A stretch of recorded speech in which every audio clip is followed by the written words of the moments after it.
વિસાવદર આમ આદમી પાર્ટીએ શહેરના રોડ રસ્તા બાબતે ચકાજામ કર્યા હતા।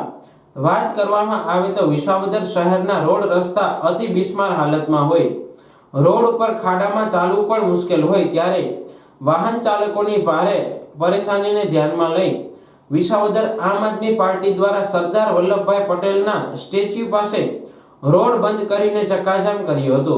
ત્યારે ટ્રાફિક જામ થતા વિસાવદર પોલીસ દ્વારા આમ આદમી પાર્ટીના તાલુકા પ્રમુખ મહેન્દ્ર ડોબરિયા, હરેશ સાવલિયા, કૈલાસ વાઘેલા, એલવી પટેલ, મૌલિક રીબડિયા સહિત આમ આદમી પાર્ટીના કાર્યકરોની અટક કરી હતી।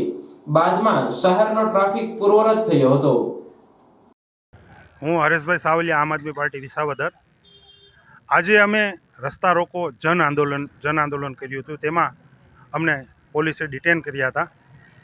આ લોકોને ગમે તેટલા આંદોલનો કરો, ગમે તે કરો, રોડમાં એટલા બધા ખાડાઓ છે, ઘણી બધી અમે રજૂઆતો કરી છે, ઉપર સુધી લેખિતમાં રજૂઆતો કરી છે, છતાં પણ આ લોકો કોઈ ધ્યાન દેતા નથી।